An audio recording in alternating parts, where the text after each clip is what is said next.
Bonjour, ce qu'on va voir aujourd'hui, c'est un contrôle sur les fonctions affines. Voilà. Alors, ça va démarrer par un petit peu de calcul littéral, pas grand-chose à voir avec les fonctions affines, mais il faut être à l'aise en calcul littéral pour pouvoir avancer correctement, sereinement en mathématiques. Donc voilà, quelques petites questions là-dessus. Et ensuite, on passe sur les fonctions affines, comment on détermine une expression de fonction affine, comment on détermine quand est-ce que, comment on va calculer l'image d'un nombre par une fonction affine, l'image d'un antécédent par une fonction affine.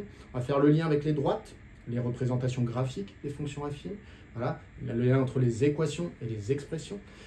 Et puis enfin, on va travailler un petit peu sur les tableaux de signes des fonctions affines, la nouveauté que vous avez au programme de seconde. C'est parti. Alors, premier exercice, calcul littéral. Il faut développer et réduire l'expression de a de x. Alors, première chose à remarquer quand vous êtes face à ça, c'est que globalement, tout ce calcul, c'est une soustraction. Et oui, vous avez l'opération principale qui se situe ici. Donc en fait, c'est ce terme moins ce terme. Donc dans un premier temps, avant d'effectuer la soustraction, je dois effectuer la multiplication qui est là et les deux multiplications qui se situent ici. Donc je vais commencer par effectuer la multiplication qui est là. Alors je fais attention, il y a un moins qui est devant le résultat. Donc le mieux pour ne pas me tromper, c'est de conserver le moins, d'ouvrir des parenthèses et de multiplier. X fois 3x. 3x au carré, plus 8 fois 3x, donc 8 fois 3, 24, donc 24x. Je ferme la parenthèse, comme ça le moins s'applique bien à tout le résultat de la multiplication qui était ici. Moins. Alors là, je me retrouve face à deux multiplications. Il y en a une ici, une ici. Vous choisissez laquelle vous voulez faire en premier. Et le résultat de cette multiplication devra être multiplié par le troisième facteur. Donc, premier facteur, deuxième facteur, troisième facteur. En général, ce que vous aimez bien, c'est commencer par multiplier par 3 cette parenthèse-là. Donc, je vais faire cette version de la correction. Donc, ça donne 3 moins 5x facteur 2. Et là, je vais multiplier 3 par ce nombre-là. Donc, je fais d'abord la multiplication qui est là. 3 fois moins 2x, moins 6x. 3 fois moins 1, moins 3. Quand j'en suis là, ici, je vois que j'ai un moins devant la parenthèse. La règle, c'est que tout ce qui est dans la parenthèse va changer de signe. En fait, c'est comme si j'avais un moins 1 devant la parenthèse et que je le distribuais. Moins 1 fois 3x au carré, moins 3x au carré. Moins 1 fois 24x, moins 24x. Et ici, je me retrouve dans la même situation que tout à l'heure, c'est-à-dire que j'ai une multiplication ici, et j'ai un moins devant le résultat. Donc je vais commencer par mettre le moins, et je vais effectuer la multiplication. Je vais donc effectuer de la double distributivité. Donc 3 fois moins 6x, ça me donne moins 18x. 3 fois moins 3, ça me donne moins 9. Moins 5x fois moins 6x, donc moins par moins, plus 5 fois 6, 30, x fois x, x au carré. Moins 5x fois moins 3, moins par moins, plus 5 fois 3, 15, donc plus 15x. Et je ferme la parenthèse. Quand j'en suis là, je m'aperçois qu'ici, moins 18x plus 15x, je peux peut-être dire ce que ça vaut. Donc ça va me donner moins 3x au carré, moins 24x. Ensuite, moins, je vais commencer par effectuer les calculs à l'intérieur de ma parenthèse. Alors traditionnellement, on met plutôt les x au carré en premier, donc je vais mettre 30x au carré. Les x, là il y en a moins 18, ici il y en a plus 15, donc en tout ça en fait moins 3, donc moins 3x. Ensuite, les constantes, il n'y a que moins 9 ici, donc moins 9, et je ferme la parenthèse. Le moins ici s'applique à tout le résultat. Donc c'est comme tout à l'heure quand j'en étais à cette étape-là et que je développais le moins 1 qui est devant la parenthèse. Donc soit dans ma tête, je retiens que quand il y a un moins devant une parenthèse, je dois changer tous les signes des termes qui sont à l'intérieur de la parenthèse, soit je retiens que c'est comme si j'avais moins 1 fois tout le reste. Je recopie donc moins 3x au carré, moins 24x, et je développe moins 1 fois 30x, moins 1 fois 30x au carré, moins 30x au carré, moins 1 fois moins 3x, plus 3x, moins 1 fois moins 9, plus 9. J'ai donc bien changé tous les signes de ce qui était à l'intérieur de la parenthèse. 30x au carré est devenu moins 30x au carré, moins 3x est devenu plus 3x, moins 9 est devenu plus 9. Désormais, je me retrouve avec moins 3x au carré, moins 30x au carré. Donc là, il y en a moins 3, là, il y en a moins 30. Donc en tout, il y en a moins 33 des x au carré. Moins 24x plus 3x. Donc là, il y en a moins 20x, là, il y en a 3. Pardon, là, il y en a moins 24 et là, il y en a 3. Donc ça fait moins 21x. Et je me retrouve avec plus 9 qui est ici. J'ai donc développé et réduit. Je peux donc conclure que a de x vaut moins 33x au carré, moins 21x, plus 9. Ça nous amène donc à la deuxième question. La deuxième question, c'est simplifier l'expression suivante, b de x égale, etc. Alors voilà, j'ai recopié l'énoncé. Alors déjà, première remarque, il faut que vous fassiez très attention. Une des qualités qui est requise pour faire ce genre de calcul, eh bien, il faut que vous soyez rigoureux. C'est-à-dire que quand vous observez ce calcul, le égal doit être en face du trait de fraction principale. Ensuite, on doit bien identifier ce qui est au numérateur de la fraction principale et de ce qui est au dénominateur. Pour ça, il ne faut pas qu'ici, vos traits de fraction dépassent le trait de fraction qui est au départ ici. Alors, quand on est dans un calcul comme celui-là, la première chose à faire, c'est de voir qu'on a des fractions de fractions. Quand on a des fractions de fractions, la seule manière de s'en sortir, c'est d'essayer d'avoir une seule fraction au dénominateur pour dire que de diviser par cette fraction revient à multiplier par son inverse. Tant que vous avez une somme ici, vous ne pourrez pas utiliser cette propriété. Donc, première étape, c'est avoir une seule fraction au dénominateur. On doit donc s'occuper de cette somme de fractions et on doit la mettre au même dénominateur. Ici, je vois un dénominateur de 4 moins 3x. Là, je vois un dénominateur de x. Mon dénominateur commun, ça va être le produit des deux. Celle-là, pour bien avoir au dénominateur 4 moins 3x fois x, il va falloir que je multiplie au numérateur et au dénominateur par x. Ça me donne donc 2x au numérateur. Et au dénominateur, je vais avoir 4 moins 3x qui va être bien multiplié par x. À tout moment, je peux simplifier par x et retomber sur la première fraction. Plus, alors je rallonge mon trait de fraction parce que j'en ai besoin, celle-là, eh bien, elle est sur x. Il faudrait qu'elle soit sur x fois 4 moins 3x. Je vais donc multiplier numérateur et dénominateur par 4 moins 3x.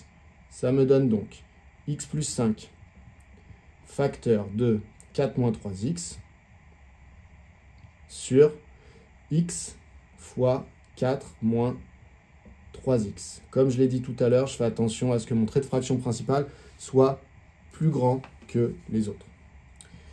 Ensuite, là j'ai le même dénominateur, donc je vais pouvoir tout écrire comme étant une seule fraction.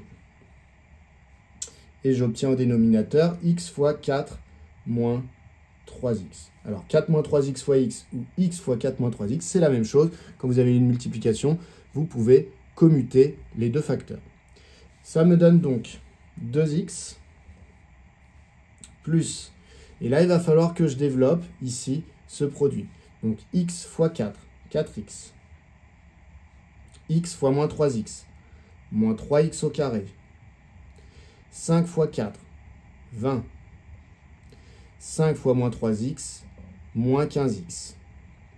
Je rallonge mes traits de fraction pour que tout soit correct comme je l'ai demandé juste avant. Ensuite, alors je vais continuer mon calcul sur le côté, bien entendu sur votre copie, vous c'est à la suite, c'est en dessous. C'est donc égal à 5, et au dénominateur, je vais pouvoir commencer à réduire un petit peu. Donc ici, je me retrouve avec des x au carré, donc il y a moins 3x au carré.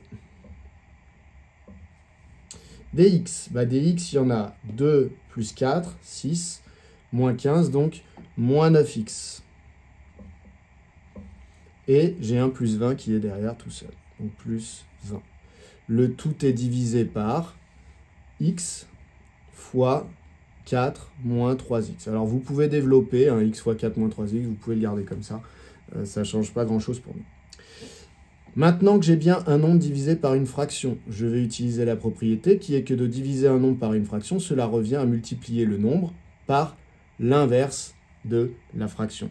Pour inverser une fraction, il suffit de prendre le dénominateur et de le mettre au numérateur. Je commence à faire des traits pas très droits. Hop. Donc, je me retrouve avec une fraction avec x fois 4 moins 3x au numérateur. Et au dénominateur, je me retrouve avec moins 3x au carré, moins 9x, plus 20. Voilà. Alors après, si vous voulez développer le numérateur, on peut tout à fait le développer. Je vais le faire au cas où vous l'aviez fait. Alors ça me donne, ici j'ai un nombre qui multiplie une fraction, donc le nombre multiplie tout le numérateur. Donc en fait, je me retrouve avec 5x fois 4 moins 3x sur moins 3x au carré moins 9x plus 20. Et donc ici, si je veux développer, comme je vous l'avais dit, eh bien, ça va me donner 5x fois 4, donc 20x, moins 5x fois 3x, 15x au carré, le tout sur moins 3x au carré, moins 9x plus 20. Voilà pour cet exercice. On passe à l'exercice 2. Alors, l'exercice 2, il fait appel à des compétences de lecture graphique. En fait, vous allez ici avoir dans la première question, déterminer graphiquement une équation de chacune des droites, delta 1 et delta 2. Donc, delta 1, c'est la bleue, delta 2, c'est la rouge, tracée dans le repère ci-dessous. Donc, on n'attend pas de justification. Bon, cela dit, on va réexpliquer un tout petit peu comment ça se passe pour trouver, du coup, l'équation d'une droite juste en lisant graphiquement. Alors très rapidement, dans une équation de droite, une équation réduite de droite, c'est y égale ax plus b. Donc voilà, donc là j'ai tracé une droite delta dans un repère, et donc je vais me poser la question, comment est-ce que je trouve le a, comment est-ce que je trouve le b? Alors, le b, déjà, c'est la valeur où vous coupez l'axe des ordonnées. C'est pour ça que cette valeur s'appelle l'ordonnée à l'origine, parce que l'origine c'est le point d'origine du repère, donc c'est le point qui s'appelle O généralement et qui a pour coordonnées 0, 0. Donc l'ordonnée à l'origine, c'est l'ordonnée qu'on a au-dessus de l'origine. Donc le petit b se lit ici. Pour trouver le petit a, vous choisissez deux points qui sont sur la droite. Vous regardez la différence entre les abscisses, donc xb moins xa, donc concrètement vous comptez les carreaux, et vous comptez la différence entre les ordonnées yb moins yk. Et bien pour trouver le petit a, après vous dites que le petit a c'est la différence des ordonnées rapportée à la différence des abscisses, pour savoir de combien vous êtes monté en ordonnée par rapport à ce que vous êtes déplacé en abscisse. Donc yb moins yk sur xb moins xa. Alors, si vous vous arrangez ici pour qu'en abscisse, vous soyez décalé simplement d'un carreau, c'est-à-dire de xb moins xa est égal à 1. Et bien en fait, ce qui sera pratique, si jamais vous êtes décalé que de 1, donc là je vais réduire un petit peu, donc si mon point B, je le prends pour me décaler simplement de 1, hop, et bien ça veut dire que ce dont je vais monter ici, ça va être la différence yb moins yk. Mais comme je me suis déplacé de 1, la formule va me dire yb moins yk sur, eh bien, simplement 1.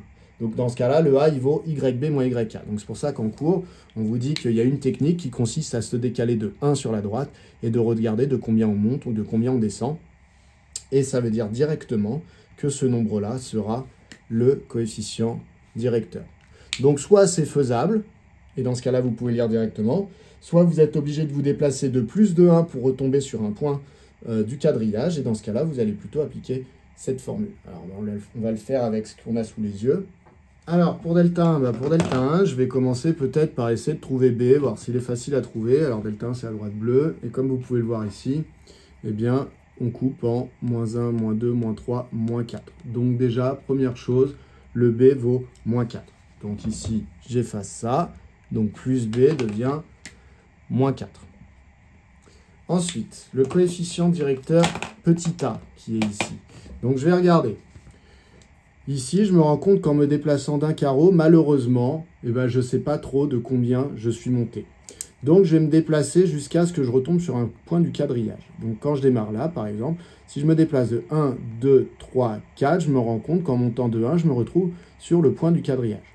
Donc ça veut dire qu'en Y, en ordonnée, je me suis déplacé de 1, quand je me déplaçais de 4 en abscisse. Donc le coefficient directeur, ça va être 1 divisé par 4. Donc ici, je me retrouve avec un coefficient directeur de 1 quart, 1 sur 4. Donc je répète, vous prenez vos deux points de la droite, vous regardez de combien vous êtes déplacé. Là, nous, on s'était déplacé de 4 pour retomber en montant de 1 sur la droite, donc 1 sur 4. Alors on regarde, hein, effectivement, ici, si finalement on se dit qu'on s'était déplacé que d'un carreau, eh bien on se rend compte qu'ici on serait monté d'un quart de carreau. Donc coefficient directeur égal à un quart. Pour delta 2, bah, on va faire la même chose. Donc ici on a une droite qui est en rouge.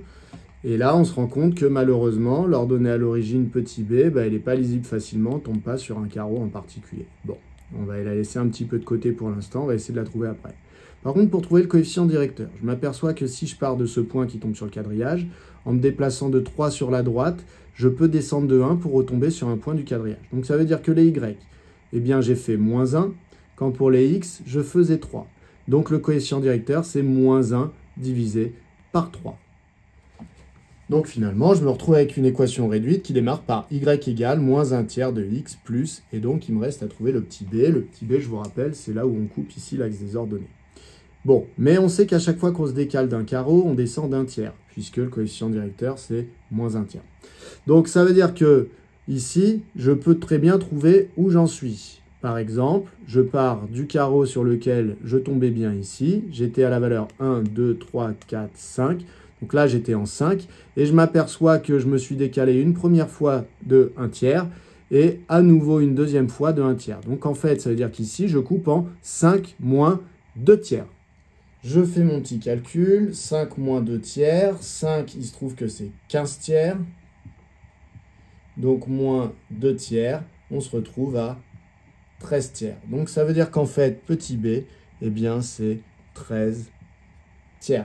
Ça ne doit pas figurer sur ma copie. On m'avait demandé de ne pas justifier, j'affiche donc juste mes résultats comme cela. Pour la deuxième question, eh bien pour la deuxième question, cette fois-ci, on nous donnait des équations de droite et il fallait tracer la droite qui correspondait. Alors avec la technique dont je vous ai parlé juste avant, eh bien on sait par exemple que moins 3 ici, c'est là où delta 3 va couper l'axe des ordonnées. Donc on sait que delta 3 va passer par ce point par exemple.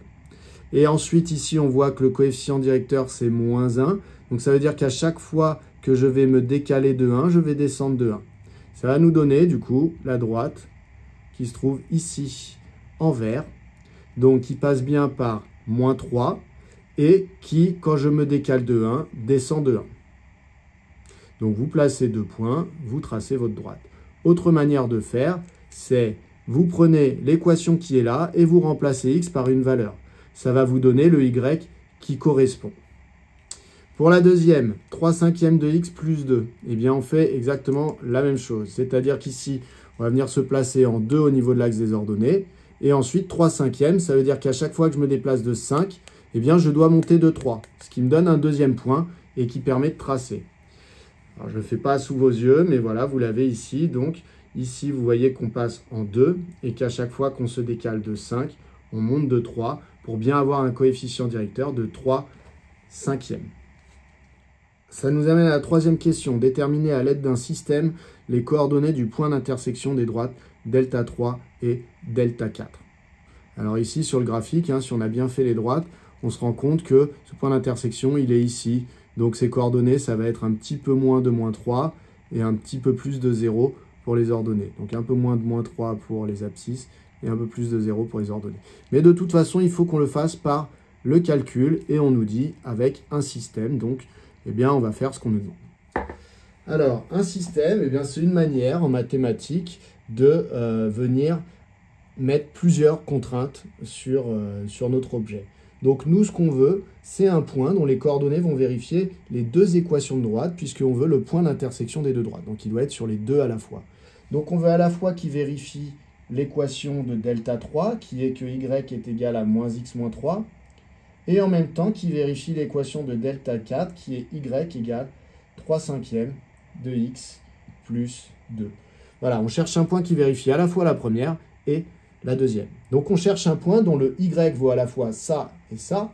Ça veut dire qu'en fait, c'est équivalent à dire que on cherche un point dont 3/5 de son x plus 2 vaut, eh bien, moins son x moins 3. Voilà. On cherche un point dont le x vérifie cette égalité. Pour que mes systèmes soient équivalents, il faut que derrière, j'ai le même nombre d'informations. Donc là, pour l'instant, si je résous cette équation, je vais trouver ce que vaut x pour le point d'intersection, mais je ne saurai plus ce que vaut y. Donc je vais recopier une deuxième équation en dessous qui me permettra de retrouver le y une fois que j'aurai trouvé le x. Je reprends la plus simple des deux. Les deux me permettront de calculer y. Je reprends la plus simple, c'est plutôt la première, donc y est égal à moins x moins 3. Je continue, ce système est équivalent à, alors mon but c'est de trouver x dans la première équation. Pour cela, il faut que j'isole x. Pour l'instant, j'ai du x dans le membre de gauche et du x dans le membre de droite. Donc je vais commencer par m'arranger déjà pour qu'il soit dans un seul des deux membres. Je vais donc transposer moins x, qui va devenir plus x dans le membre de gauche. J'obtiens donc 3/5 de x plus x. Et ce qui ne contient pas notre inconnu x, je vais plutôt le transposer dans le membre de droite. Donc je vais me retrouver avec moins 3 qui était déjà là, et 2 qui va être transposé en moins 2. La deuxième équation pour l'instant reste inchangée. Encore une fois, elle est juste là pour trouver la valeur de y à la fin. On continue. On se retrouve avec 3/5 de x plus x. Alors vous savez qu'ici, quand vous avez des cinquièmes, il faut avoir des cinquièmes. Alors x, si je le mets en cinquième, c'est 5/5. Donc en fait, il y a 3/5 de x plus 5/5 de x. En tout, ça fait 8/5 de x, qui est égal à moins 3 moins 2, donc moins 5. Le y, que je n'ai toujours pas trouvé, vaut moins x moins 3. Je pourrai le trouver une fois que j'aurai trouvé la valeur de x. Ensuite, x est quasiment isolé, mais pour l'instant, il est multiplié par 8/5. Donc, si je veux savoir ce que vaut x, il va falloir que je divise par 8/5 ici, et donc ce résultat-là. Si 8/5 de x vaut moins 5, c'est que x vaut moins 5 divisé par 8/5. Mais divisé par 8/5, ça revient à multiplier par l'inverse de 8/5, c'est-à-dire par 5/8. Le y vaut alors toujours moins x moins 3, et pour l'instant, je ne sais pas ce qu'il vaut. Sur ma feuille, je dois continuer en dessous. Moi, j'ai plus de place, donc je vais tracer un trait pour faire comme si c'était ma page d'après. Et je continue la résolution du système. Je me rends compte ici que j'obtiens ici moins 5 fois 5/8. Un nombre multiplié par une fraction, je dois multiplier le numérateur par le nombre. Moins 5 fois 5, moins 25. Donc en fait, x vaut moins 25/8. Quand j'écris comme ça, le moins peut être écrit au numérateur ou au dénominateur ou devant. Vous avez le choix. Par contre, il doit être écrit qu'à un seul endroit. Dans tous les cas, ça donne le même résultat. Y. Bien maintenant que j'ai trouvé que x valait moins 25/8, eh bien y vaut donc moins x, donc moins 25/8, moins 3. Je continue, je suis obligé de tout recopier. X est égal à moins 25/8, et y vaut, alors moins 25/8, ça fait donc 25/8, moins 3, alors 3, je peux peut-être le mettre en 8e, donc ça va me faire 24/8. Comment je le mets en 8e 3, je le vois comme 3 sur 1, et je multiplie par 8, numérateur et dénominateur. Et donc ici, je me retrouve avec x qui vaut moins 25/8 et y qui vaut 3/8.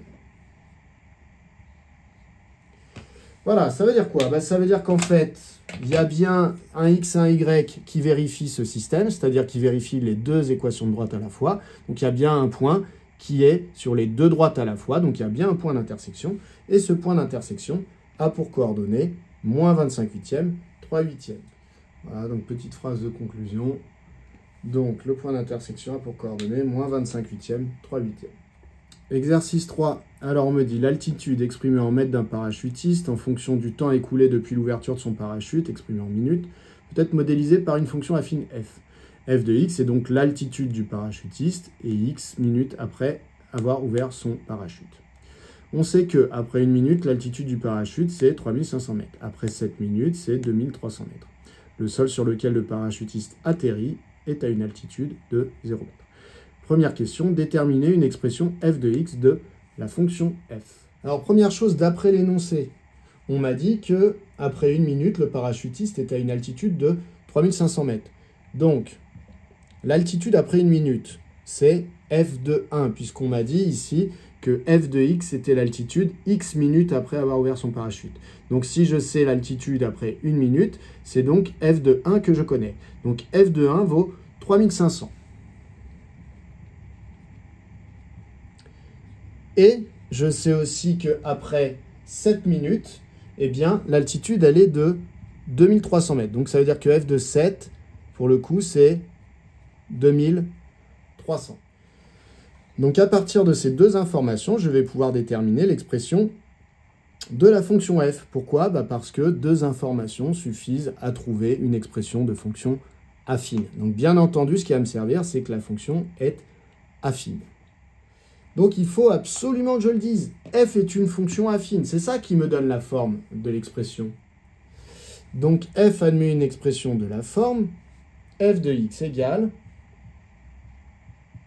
ax plus b avec a et b qui sont des nombres que je ne connais pas encore, mais que je vais essayer de découvrir. Donc, avec a qui est un réel et b qui est aussi un nombre réel.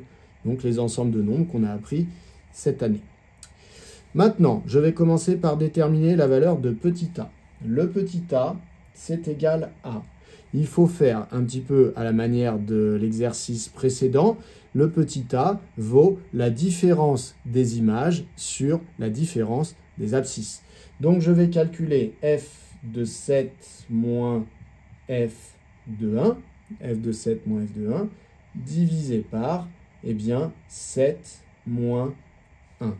En réalité, quand on vous donne ça, ça revient à faire comme dans l'exercice précédent. Ça revient à dire qu'en 1, le parachutiste est en 3500 et qu'en 7, le parachutiste est en 2300. Donc en fait, ça revient un petit peu à l'exercice précédent de déterminer l'équation de la droite. Donc on a dit coefficient directeur, il s'établit en faisant la différence entre les ordonnées divisée par la différence des abscisses. Donc une nouvelle fois, c'est cette formule qu'on utilise. Alors j'efface ça, ça n'a pas besoin de figurer sur votre copie. Donc ici, on se retrouve avec le a qui vaut f de 7 moins f de 1. f de 7, on a dit que c'était 2300. Je dois retirer f de 1 qui vaut 3500. Et ici, je me retrouve à diviser par la différence des deux nombres ici, 7 et 1, ce qui vaut 6. 2300 moins 3500, ça fait moins 1200, qui doit être divisé par 6, ce qui donne moins 200. Donc ça veut dire que le a vaut moins 200. Donc je vais faire un petit point étape où je vais dire donc, f admet une expression de la forme et je vais remplacer le a par moins 200, histoire de faire une petite étape. Donc, je marque le coup en disant f admet une expression de la forme f de x égale moins 200x plus b. Et maintenant, il va falloir que je trouve la valeur de b. Alors, pour ce faire, pour utiliser la valeur de b, il va falloir que vous utilisiez l'une des valeurs qui est ici. Soit vous utilisez que f de 1 vaut 3500, soit vous utilisez que f de 7 vaut 2300. Alors moi, je vais utiliser ce qui va me faire le moins de calculs. Et donc, je sais que les 1 dans les calculs, c'est pas mal. C'est mieux que des 7. Plus facile à faire, les multiplications, etc. Donc, je vais utiliser le fait que f de 1 est égal à 3500. Parce que regardez, si je sais que f de 1 vaut 3500, je sais qu'en remplaçant x par 1 ici, le résultat doit donner 3500. Donc, je sais qu'en remplaçant par 1, ça va faire moins 200 fois 1. Donc, ça va faire moins 200. Donc, ça veut dire que moins 200 plus le nombre b que je cherche, ça doit faire 3500. Je vais donc être capable de trouver la valeur du nombre b. Alors, comment est-ce qu'on rédige ça? Je vais être obligé d'effacer ce qu'il y a au-dessus, mais bien sûr, ce que je vais écrire, c'est écrit à la suite. Donc, je vais dire, or, f de 1 est censé être égal à 3500.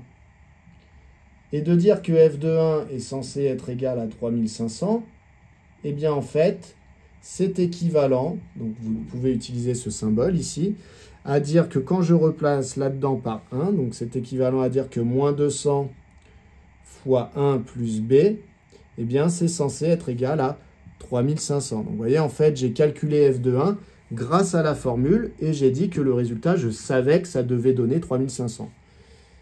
Ça donne donc ici moins 200 plus b qui est égal à 3500. Et donc c'est équivalent à dire que b vaut 3500 plus 200. Ce qui veut dire, ce qui est équivalent à dire que b vaut 3700. Là, on est sur la résolution d'une équation. Vous voyez, quand j f de 1 vaut 3500 et que je cherche b, j'ai une inconnue qui vaut b. Je suis donc autorisé à utiliser ce symbole d'équivalence, tout comme je l'étais autorisé tout à l'heure quand je faisais la résolution du système. Donc, quand je cherche une inconnue, je suis autorisé à utiliser ce symbole. Le reste du temps, ne l'utilisez pas. Voilà. C'est aussi simple que ça. En seconde, on est un petit peu jeune pour l'utiliser, donc on apprend à l'amadouer, mais on ne l'utilise pas à tort et à travers. On le réserve au système et à la résolution d'équations et d'inéquations. Je peux donc conclure en disant qu'en fait, j'ai identifié B, c'est 3700. Donc je vais conclure en donnant l'expression de la fonction. Donc f a pour expression, vous voyez, j'ai changé ma phrase. Je ne dis plus a une expression de la forme, puisque ici, j'ai vraiment tout déterminé. Il n'y a plus de choses qui restent à trouver. Donc je ne parle plus d'une forme d'expression, je parle vraiment de l'expression pour f. Alors on passe à la deuxième question. Et on nous demande donc combien de minutes doit attendre le parachutiste afin d'être à une altitude de 1500 mètres. Donc je recopie ici l'expression de la fonction qui modélise l'altitude du parachutiste. Voilà, on me demande combien de minutes doit attendre le parachutiste afin d'être à une altitude de 1500 mètres. C'est-à-dire qu'on me demande quelle est la valeur de x pour laquelle eh bien, f de x est égal à 1500. Je cherche donc à résoudre l'équation f de x égale 1500.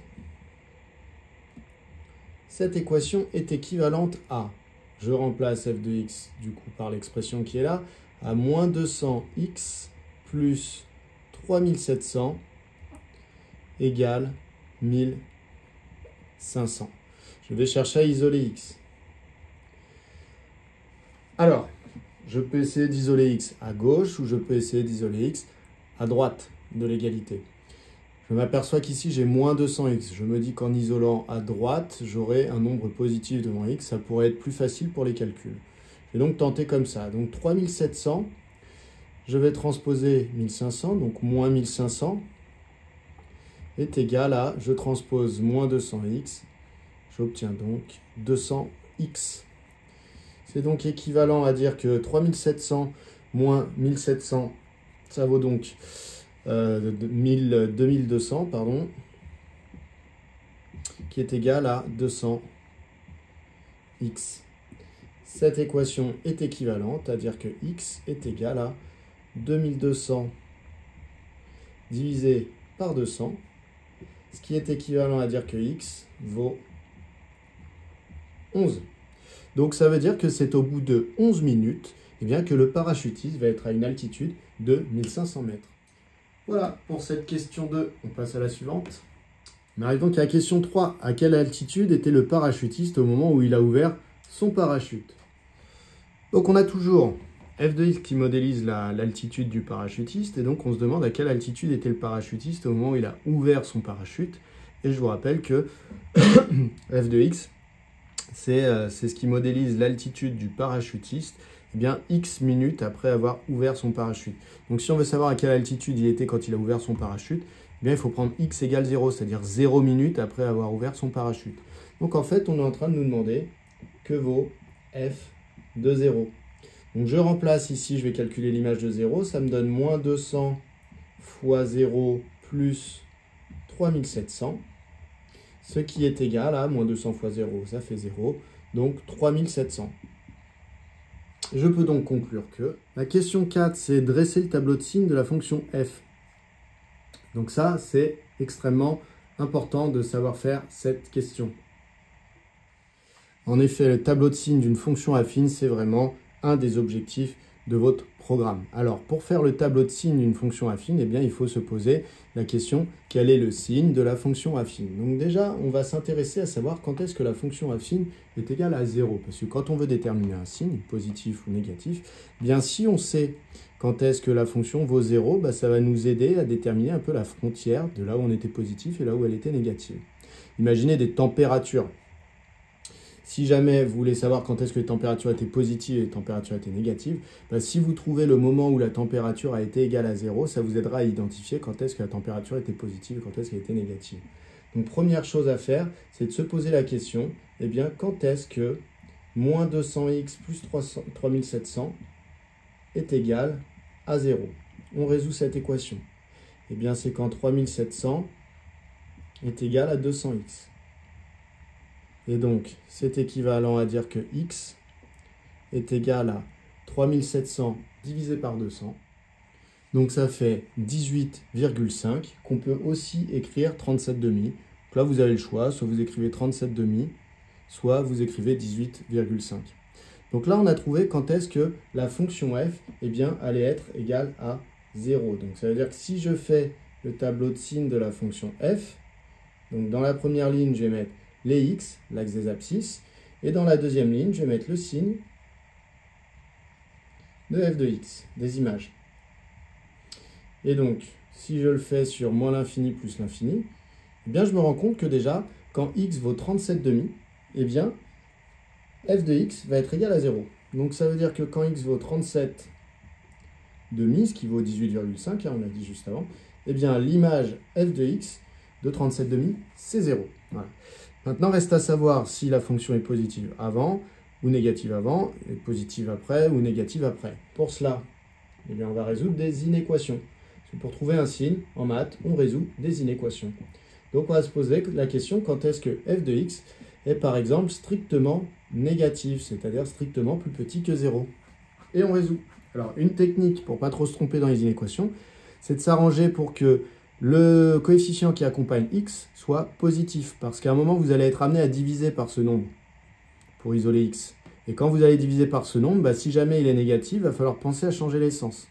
Donc si vous arrangez pour que le coefficient devant x soit positif, vous n'aurez pas à penser à cela. Mais bon, c'est chacun choisit. Donc ça fait 3700 plus petit que 200x. Là, vous voyez, comme j'ai isolé les x sur la droite, je me suis arrangé pour avoir un nombre positif devant. Donc au moment où je vais diviser par 200, je ne vais pas changer le sens. Si vous avez isolé ici moins 200x à gauche, à droite, vous avez obtenu moins 3700. Au moment où vous allez diviser par moins 200, vous allez devoir changer le sens puisque vous divisez par un nombre négatif. Moi, ici, je divise par un nombre positif.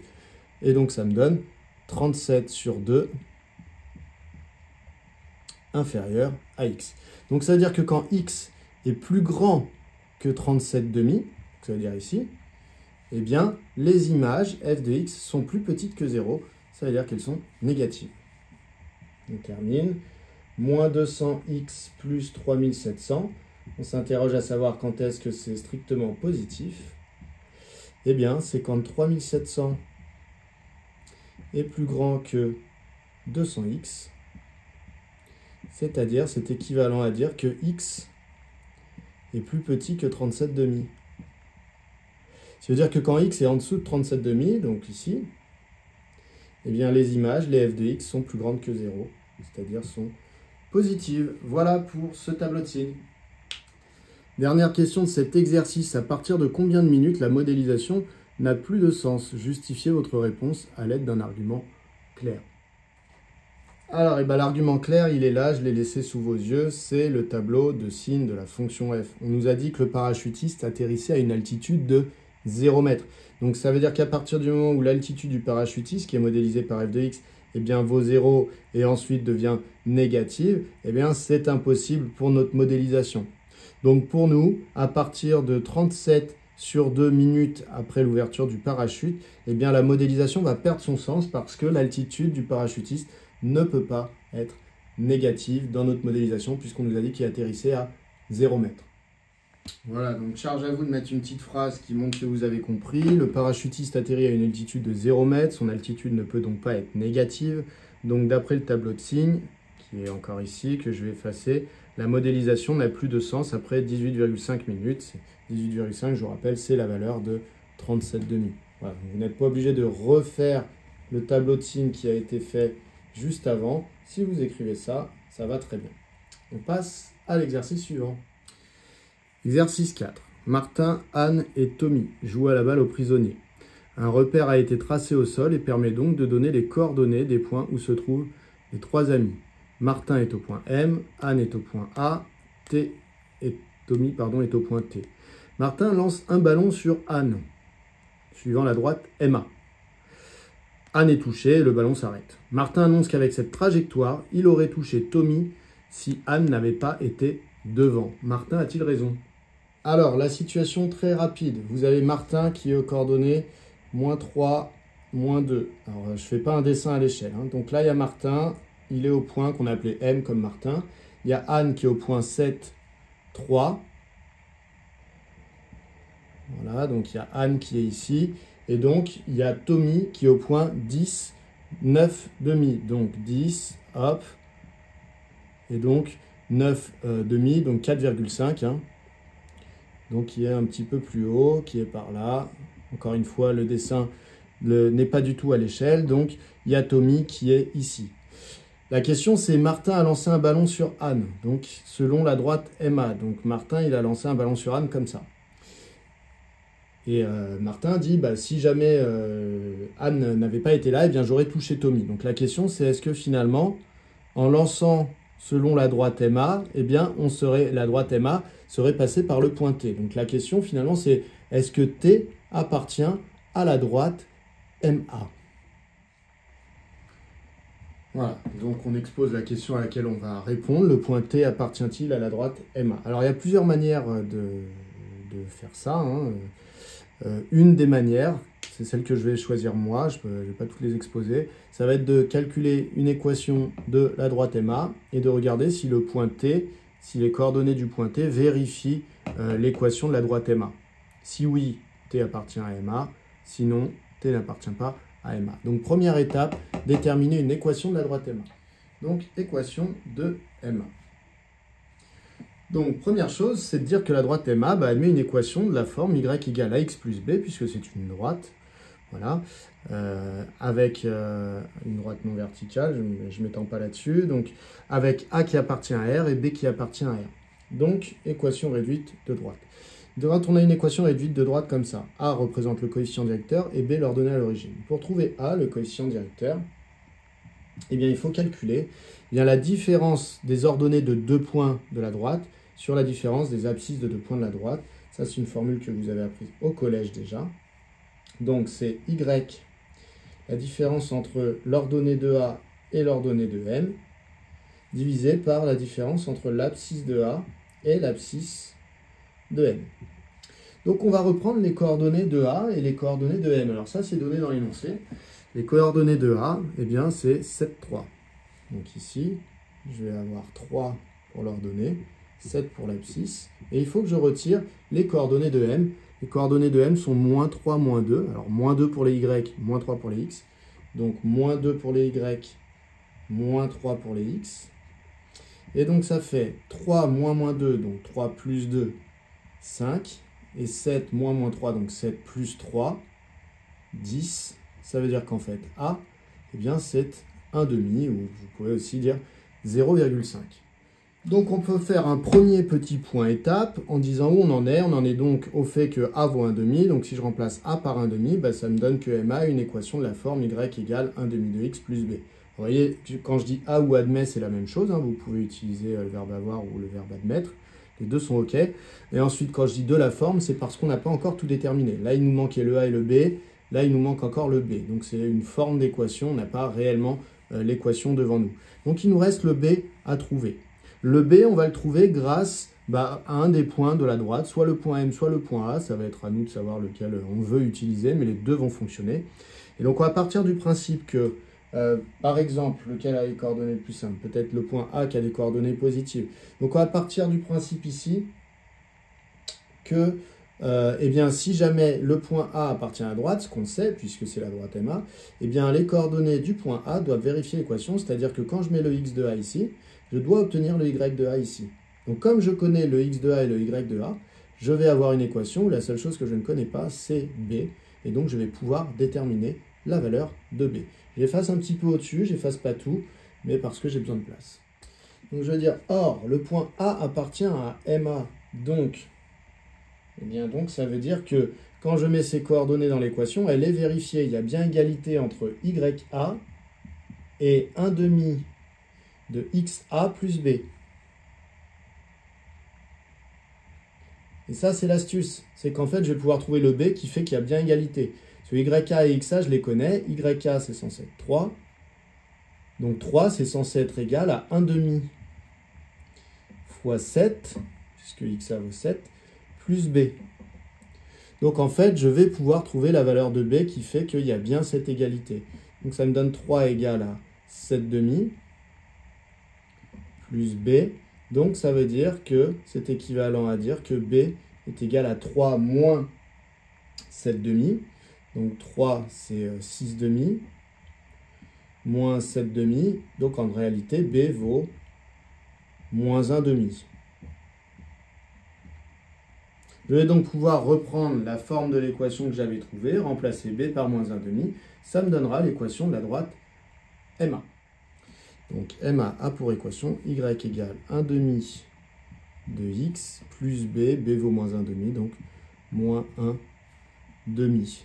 Voilà, on a donc trouvé l'équation de la droite MA. Maintenant la question, donc ça c'est la trajectoire du ballon entre Martin et Anne. La question c'est est-ce que Tommy, le point T, est aligné avec M et A, c'est-à-dire est-ce que le point T appartient à la droite. Donc la question c'est est-ce que si je mets les coordonnées du point T à l'intérieur de l'équation de la droite, est-ce qu'il y a égalité? Si oui, T appartient à la droite MA, sinon T n'appartient pas à la droite MA. Donc étape 2, T appartient-il à la droite MA? Donc je vais remplacer ici, alors je ne sais pas encore si son Y vaut 1 demi de son X moins 1 demi, donc je ne vais pas mettre l'égalité tout de suite, je vais d'abord calculer 1 demi de son X moins 1 demi, et si ça me donne son Y, je dirais ok c'est bon. Donc 1 demi fois X de T, c'est-à-dire 10 moins 1 demi, c'est égal à 10 demi moins 1 demi, qui fait 9 demi. Et donc c'est bon, vous voyez ici que ça donne bien le Y de T. Donc ça, c'est bien le Y du point T. Donc ça veut dire que les coordonnées de T vérifient l'équation de MA. Et donc ça veut dire quoi? Eh bien ça veut dire que le point T appartient à la droite MA. Donc on peut conclure que donc T appartient à MA. Et donc, ça veut dire quoi? Ça veut dire qu'en fait, Martin avait raison. Donc, Martin a raison. S'il n'y avait pas eu Anne sur la trajectoire, eh bien, Tommy aurait été touché par le ballon. On passe à l'exercice suivant. Exercice 5. Voici le tableau de signes d'une fonction affine f, définie sur R. Voilà. Donc, elle est positive sur moins l'infini moins 5, négative sur moins 5 plus l'infini, et s'annule en moins 5. Pour chacune des affirmations suivantes, dire si elle est vraie, fausse, ou si on ne peut pas savoir, en justifiant votre réponse. Première affirmation, si f de x est strictement négatif, alors x appartient à moins 3 plus l'infini. Alors, est-ce que cette affirmation est vraie? Donc j'ai tout recopié, sur votre copie, vous avez juste besoin de mettre affirmation 1, la recopier éventuellement.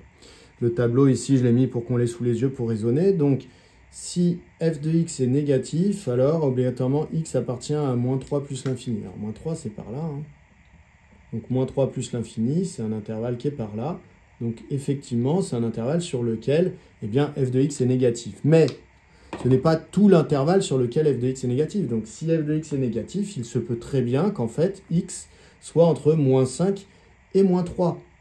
On n'est pas obligatoirement au-dessus de moins 3. Donc cette affirmation est fausse. Donc c'est faux. Et donc quand c'est faux, le mieux pour prouver que c'est faux, c'est de donner un contre-exemple. Le contre-exemple qu'on peut choisir, c'est un nombre entre moins 5 et moins 3, et de dire que eh bien, f de x est négatif pour ce nombre.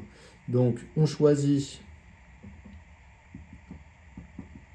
x égale par exemple moins 4. Alors sachez que vous n'êtes pas obligé de choisir des entiers, vous pouvez aussi choisir moins 4,2 par exemple. Donc on choisit x égale moins 4. On a bien f de x qui est négatif, mais x n'appartient pas à moins 3 plus l'infini. Donc on a bien montré un contre-exemple. Voilà. Alors n'essayez pas de dire oui, non, mais en fait c'est négatif. Si c'est négatif, alors on dit qu'en fait il est entre moins 5 et plus l'infini. Voilà. Donnez un contre-exemple. Comme ça au moins on ne peut pas venir vous dire que vous avez tort. Deuxième affirmation. Cette affirmation nous dit si x appartient à l'intervalle moins 15, moins 7, alors obligatoirement son image est positive. Alors l'intervalle moins 15, moins 7, où se situe-t-il? Moins 15, c'est plus petit que moins 5, donc c'est sur la gauche ici, et moins 7 aussi. Donc, en fait, l'intervalle moins 15, moins 7, il est effectivement dans la partie du tableau où les images sont positives. Donc ça, c'est vrai. Si je veux dire quelque chose, eh bien en fait, je peux lire le tableau tout simplement, car si x appartient en fait à moins l'infini moins 5, alors f de x est supérieur ou égal à 0. Et je vois bien que l'intervalle dont on m'a parlé moi, moins 15, moins 7, est un intervalle qui est inclus dans l'intervalle décrit par le tableau de signes, moins l'infini, moins 5. Voilà. Si je veux justifier quelque chose, je peux dire ça. Il me reste une dernière affirmation, donc je vais être obligé d'effacer pour l'écrire. Alors, la dernière affirmation nous dit que si je multiplie f de moins 2 avec f de 12, eh bien, le résultat sera strictement négatif. Alors, moins 2, c'est par ici dans le tableau. Donc, je ne connais pas le résultat de f de moins 2, on est bien d'accord. Par contre, je sais que moins 2 étant dans cette partie du tableau, eh bien, ça veut dire que son image, elle sera positive. Donc, f de moins 2, je ne sais pas ce que ça vaut, mais je sais que c'est strictement positif. Ensuite, f de 12. f de 12, pareil, je ne sais pas ce que ça vaut, puisque le tableau ne me permet pas de le savoir. En revanche, je sais que le signe de l'image f de 12, eh bien, c'est un signe négatif. Donc, je sais que f de 12 est négatif. Je multiplie donc un nombre positif avec un nombre négatif. Donc, eh bien, ça veut dire que en réalité, f de moins 2, si je le multiplie avec f de 12, eh bien, nombre positif fois nombre négatif, ça donne quelque chose de négatif. Donc, en réalité, eh bien, c'est vrai. Voilà, on peut conclure à cette question. Bien souvent, les élèves nous disent on ne peut pas conclure parce qu'ils disent qu'ils ne peuvent pas savoir ce que vaut f de moins 2 et ce que vaut f de 12. C'est vrai, vous ne pouvez pas savoir ce que ça vaut. En revanche, vous pouvez connaître leur signe. Et pour connaître le signe du résultat, savoir si c'est négatif ou positif, eh bien, il suffit de connaître le signe des deux facteurs. Après, vous avez la règle des signes dans un produit qui s'applique.